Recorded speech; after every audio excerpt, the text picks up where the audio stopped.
Hello friends. Coal mining నుంచి transportation, railway logistics వరకు end to end సర్వీసెస్‌ని అందించే calibre mining and logistics ఇప్పుడు ఐపీఓతో stock మార్కెట్‌లో మన ముందుకొచ్చిందండి. అసలు ఈ కంపెనీ బిజినెస్ మోడల్ ఏంటి? IPO dates, issue size, price band, lot size, అలాగే చాలా ఇంపార్టెంట్ అయిన వాల్యుయేషన్స్, జీఎంపీ, ఫైనల్‌గా అప్లై చేయాలా లేదా స్కిప్ చేయాలా అన్ని విషయాలు ఈ వీడియోలో క్లియర్‌గా చూద్దాం. Welcome to Gopi finance Telugu. నేను మీ గోపి.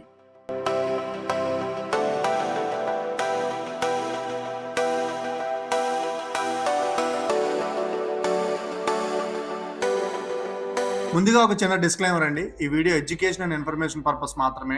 అప్లై చేయమని లేదా స్కిప్ చేయమని అడ్వైజరీ అయితే కాదు. ఫస్ట్ ఆఫ్ ఆల్ ఈ ఐపీఓ మెయిన్ డీటెయిల్స్ మనం చెక్ చేసుకున్నట్లయితే ఈ ఐపీఓ మనకి ఫ్రైడే జూలై 17th ఓపెన్ అయ్యి ట్యూస్డే జూలై 21st క్లోజ్ అవుతుందండి. అంటే 17th మార్నింగ్ మార్కెట్ ఓపెన్ అయినప్పటి నుంచి 21st ఈవినింగ్ మార్కెట్ క్లోజ్ అయ్యేంత వరకు జాగ్రత్తగా చూసి ఎప్పుడైనా మనం అప్లై చేసుకోవచ్చు అనమాట. ఇక వెడ్నెస్డే 22nd జూలై అలాట్మెంట్ డేట్గా ఇచ్చారు. 23rd జూలై మనకి రిఫండ్స్ ఆర్ క్రెడిట్స్ అనేవి అవుతున్నాయి అనమాట. 24th జూలై ఇంకా మనం లిస్టింగ్ డేట్ ని ఎక్స్పెక్ట్ చేయొచ్చు. ఇది బోత్ బిఎస్సి అండ్ ఎన్ఎస్సి రెండింటిలో కూడా లిస్ట్ అవుతుంది అనమాట. ఇక ప్రైస్ బ్యాండ్, లాట్ సైజు చూసుకుంటే మనకి ప్రైస్ బ్యాండ్ 402 రూపీస్ నుంచి 424 రూపీస్ వరకు ఉందండి. ఇందులో ఈ లాట్ లో 35 లాట్స్ అయితే ఉన్నాయి. మొత్తం టోటల్ ఇష్యూ సైజ్ ఇది 450 crores గా ఇచ్చారండి.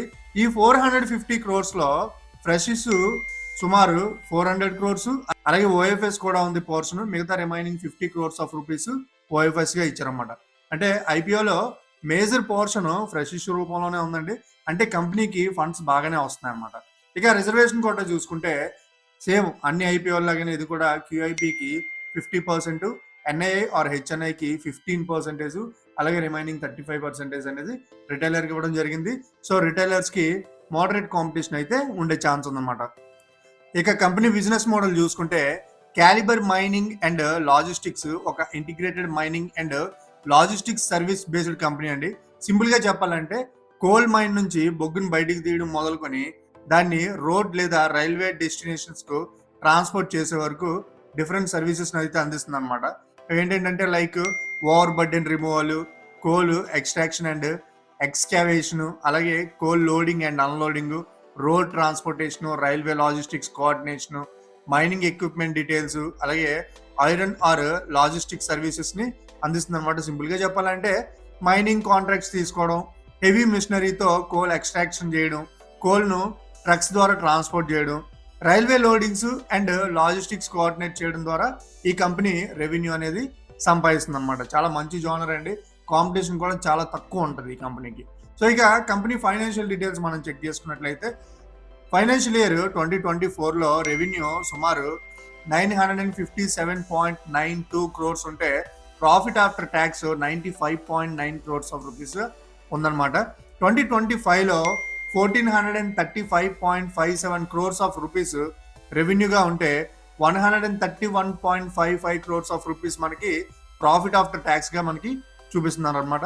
అలాగే 2026లో 1684.66 crores ఆఫ్ రూపీస్ రెవెన్యూ ఉంటే 157.9 crores of rupees profit after tax ఉందన్నమాట. అంటే రెవెన్యూ 24 నుంచి 26 వరకు స్ట్రాంగ్ గ్రోత్ అయితే చూపించిందండి. ప్రాఫిట్ కూడా 95.9 crores ఆఫ్ రూపీస్ నుంచి 157.9 crores ఆఫ్ రూపీస్ వరకు మంచి హైక్ అయితే ఉందన్నమాట. అలాగే కంపెనీ ఆల్రెడీ ప్రాఫిటబుల్ బిజినెస్ కావడం కూడా ఒక పాజిటివ్ పాయింట్. అయితే మైనింగ్ బిజినెస్ లో క్యాపిటల్ ఇంటెన్సివ్ కాబట్టి బారోయింగ్స్ కూడా తప్పకుండా మనం చెక్ చేసుకోవాల్సి ఉంటుంది. కంపెనీ డెప్ట్ టు ఈక్విటీ రేషియో సుమారు 1.62 times దగ్గర అయితే రిపోర్ట్ అయిందండి. ఇక ఈ కంపెనీలో ఈ ఐపీఓలో మనం అప్లై చేయాలంటే మినిమం అమౌంట్ ఎంత పెట్టాల్సి ఉంటుంది, ఎంత ఇన్వెస్ట్ చేయాల్సి ఉంటుంది. మనం ఒక లాట్ లో 35 షేర్స్ ఉంటాయని మాట్లాడుకున్నాం కదండి.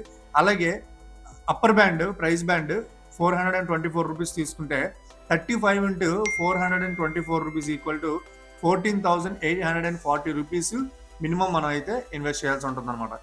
ఇక ఈ ఐపీఓ ద్వారా కలెక్ట్ చేసిన మనీని ఎక్కడ యూజ్ చేస్తున్నారు, ఫ్రెష్ ఇష్యూకి కొంత అమౌంట్ అయితే వీళ్ళు కేటగిరైజ్ చేశారు కదండి. ఆ అమౌంట్ ఎక్కడ యూజ్ చేస్తున్నారు? ఆల్రెడీ ఎగ్జిస్టింగ్ బారోయింగ్ రీపేమెంట్స్ లేదా ప్రీపేమెంట్స్ చేయడానికి వీళ్ళు 175 crores ఆఫ్ రూపీస్ ని యూజ్ చేస్తున్నారు కలెక్ట్ చేసిన అమౌంట్ లో. అలాగే న్యూ మైనింగ్ మిషనరీ కొనడానికి, అలాగే క్యాపిటల్ ఎక్స్పెండిచర్ రిక్వైర్మెంట్స్ కోసం 200 crores అయితే యూజ్ చేస్తున్నారు అనమాట. రిమైనింగ్ మనీ అంతా కూడా జనరల్ కార్పొరేట్ పర్పస్ కోసం అయితే వీళ్ళు యూజ్ చేస్తున్నారు. ఇప్పుడు వాల్యుయేషన్ మ్యాట్రిసెస్ చూసుకుంటే చాలా ఇంపార్టెంట్ కదండి ఐపీఓకి. వాల్యుయేషన్ మ్యాట్రిక్స్ చూసుకుంటే 2026లో బేసిక్ ఈపీఎస్ సుమారుగా 29.47 రూపీస్గా రిపోర్ట్ అయింది. సో అప్పర్ బ్యాండ్ 424 రూపీస్ ప్రకారం తీసుకుంటే పిఈ రేషియో 14.4 టైమ్స్ అయితే ఉందండి. అలాగే company net asset value per share సుమారు 120.85 రూపీస్ దగ్గర తీసుకుంటే పీబీ రేషియో మనకి సుమారు 3.5 టైమ్స్ అయితే ఉందన్నమాట. పీర్ కంపారిజన్స్ అంటే ఈ కంపెనీ లాగే వేరే కంపెనీస్ ఎలా ఉన్నాయి, వాటి వాల్యుయేషన్స్ ఎలా ఉన్నాయి మనం చెక్ చేసినట్లయితే calibre integrated contract mining, coal transportation, road logistics and railway coordination combined గా అందిస్తుందండి ఈ కంపెనీ. అందువల్ల exact like to like peer లేదని కొన్ని ఐపీఓ డిస్క్లోజర్స్ అయితే మనకి చెప్తున్నాయి అనమాట. దిలీప్ బిల్డ్కాన్ అరౌండ్ 5 టైమ్స్ అయితే ఉంది పిఈ రేషియో. అలాగే ఎన్సీసీ అరౌండ్ 13.6 టైమ్స్ అయితే ఉందండి. Power Mech Projects around 22.9 times ఉంది. అలాగే సింధు ట్రేడ్ లింక్స్ 97 టైమ్స్ అయితే ఉందండి. బ్రాడ్లీ కంపారిటబుల్ ఇన్ఫ్రాస్ట్రక్చర్ కంపెనీస్ తో కంపేర్ చేస్తే వాల్యుయేషన్ ఫెయిర్ రేంజ్ లోనే కనిపిస్తుందండి. ఇన్వెస్టర్స్ ఫైనల్ డెసిషన్ తీసుకునే ముందు గ్రోత్, మార్జిన్, డెప్ట్, customer concentration and execution risk ను కూడా మనం కన్సిడర్ చేయాల్సి ఉంటుంది అనమాట. ఇప్పుడు every one's favourite topic GMP. So GMP consider చేసుకుంటే జూలై 14, 2026 నాటికి ఆ రోజు ట్రాకర్స్ ప్రకారం ప్రెసెంట్ జిఎంపి అయితే 0 రూపీస్ గా ఉందండి. ఇంకా జిఎంపి ట్రెండ్ అనేది ఈ కంపెనీకి స్టార్ట్ అవ్వలేదు. ఆల్రెడీ మనకు తెలిసినట్టే జిఎంపి మీద డిసైడ్ అయ్యి మనం ఫుల్ డెసిషన్ అయితే తీసుకోలేము. చివరి వరకు చూసి మనం డెసిషన్ తీసుకోవడం మంచిది. ఎందుకంటే మార్కెట్ సెంటిమెంట్ ప్రకారం జిఎంపి అనేది అప్ అండ్ డౌన్ అయ్యే ఛాన్సెస్ ఉన్నాయి కాబట్టి. సో ఇప్పుడు ఈ ఐపీఓకి అప్లై చేయడానికి ఏమైనా పాజిటివ్ పాయింట్స్ ఉన్నాయా?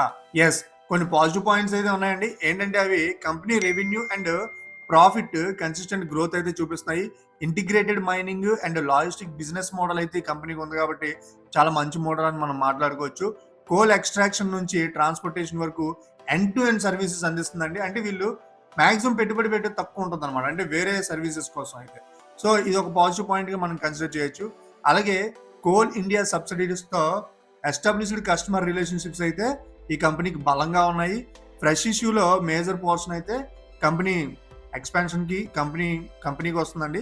ఐపీఓ ప్రొసీడ్స్ లో డెప్ట్ ప్రీపేమెంట్ అండ్ మిషనరీ పర్చేసెస్ కి అయితే యూజ్ చేస్తున్నారు ఐపీఓ ద్వారా కలెక్ట్ చేసిన మనీని.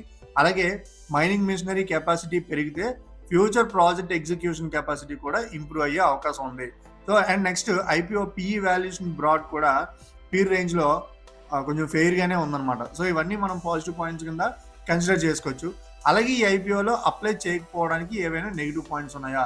ఎస్, కొన్ని నెగిటివ్ పాయింట్స్ కూడా ఉన్నాయి. ఏంటంటే కంపెనీ రెవెన్యూలో సిగ్నిఫికెంట్ పోర్షన్ లిమిటెడ్ కస్టమర్స్, ముఖ్యంగా కోల్ ఇండస్ట్రీస్ లో సబ్సిడీస్ నుంచి రావచ్చు అనమాట. అదొక నెగిటివ్ పాయింట్. అలాగే కస్టమర్ కన్సంట్రేషన్ ఎక్కువ ఉంటుంది. అలా ఉంటే మేజర్ కాంట్రాక్ట్ లాస్ బిజినెస్ మీద ఇంపాక్ట్ చూపించే ఛాన్స్ ఉందన్నమాట. అలాగే mining projects environment clearances, government regulations and local approvals పై ఇవన్నీ డిపెండ్ అవుతూ ఉంటాయి. మైనింగ్ ఆపరేషన్స్ లో accidents, equipment breakdowns and operational distributions ఇవన్నీ రిస్క్గా ఉంటాయండి. బిజినెస్ క్యాపిటల్ ఇంటెన్సివ్ కావడంతో మిషనరీ పర్చేస్ అండ్ మెయింటెనెన్స్ కాస్ట్లు కూడా చాలా ఎక్కువ ఉంటాయి. డెప్ట్ టు ఈక్విటీ రేషియో సుమారు 1.62 టైమ్స్ ఉండడం వల్ల బారోయింగ్స్ ను మనం మానిటరింగ్ చేసుకుంటూ ఉండాలి. అలాగే fuel prices, labour cost and transportation expenses పెరిగితే మార్జిన్స్ మీద ప్రెజర్ పెరిగే ఛాన్సెస్ అయితే ఉన్నాయండి. అలాగే ప్రాజెక్ట్ డిలేస్, పెనాల్టీస్ లేదా కాస్ట్ ఓవర్ రన్స్ ప్రాఫిటబిలిటీ పై ఇంపాక్ట్ అయితే చూపిస్తుంది. కరెంట్ జిఎంపి స్ట్రాంగ్ కూడా కాదు. ఇది కూడా ఒక నెగిటివ్ పాయింట్ గానే మనం తీసుకోవాలి. ఇక ఫైనల్ గా ఈ ఐపీఓకి మనం అప్లై చేయాలా లేదా? లిస్టింగ్ గెయిన్స్ కోసం చూసుకుంటున్నట్లయితే ప్రెసెంట్ జిఎంపి 0 రూపీస్ దగ్గర ఉండడంతో స్ట్రాంగ్ లిస్టింగ్ గెయిన్ అయితే ఇండికేషన్ ప్రెసెంట్ అయితే కనబడట్లేదండి. అందువల్ల లిస్టింగ్ గెయిన్స్ కోసం అగ్రెసివ్ గా అప్లై చేసే ఐపీఓ టైప్ అయితే ఇది కాదనమాట. లాంగ్ టర్మ్ హోల్డింగ్స్ కోసం చూసినట్లయితే company revenue and profit growth అయితే చాలా స్ట్రాంగ్ గా ఉందండి. అలాగే బిజినెస్ మోడల్ కూడా ఎస్టాబ్లిష్డ్ గా ఉందన్నమాట. ఇక్కడ సింపుల్ గా నా కన్క్లూజన్ చెప్పాలంటే ఫైనాన్షియల్ గ్రోత్ స్ట్రాంగ్ గా ఉంది, బిజినెస్ ప్రాఫిటబుల్ గా ఉంది, ఐపీఓ వాల్యుయేషన్ కూడా బ్రాడ్లీ ఫెయిర్ రేంజ్ లో కనిపిస్తుంది. కానీ డెప్ట్, customer concentration and mining execution risk కూడా ఉన్నాయి. కరెంట్ జిఎంపి కూడా స్ట్రాంగ్ లిస్టింగ్ గెయిన్స్ ఇండికేషన్ అయితే ఇవ్వడం లేదు. అందుకే లిస్టింగ్ గెయిన్స్ కోసం అగ్రెసివ్ అప్లై ఐపీఓ టైప్ అయితే ఇది కాదనమాట. లాంగ్ టర్మ్ వాళ్ళకైతే subscription data valuation and risk aptitude ద్వారా కన్సిడర్ చేయొచ్చు. సో మీ రిస్క్ యాప్టిట్యూడ్ బట్టి ఈ ఐపీఓలో అప్లై చేయాలో లేదో ఒక స్మార్ట్ డెసిషన్ తీసుకోండి. అలాగే ఈ ఐపీఓకి మీరు అప్లై చేస్తున్నారో లేదో సరదాగా మనతో కామెంట్లో పంచుకోండి. ఇంకా ఈ వీడియో మీకు నచ్చినట్లయితే లైక్ చేయండి, షేర్ చేయండి and don't forget to subscribe Gopi finance Telugu. నేను మీ గోపి, సైనింగ్ ఆఫ్.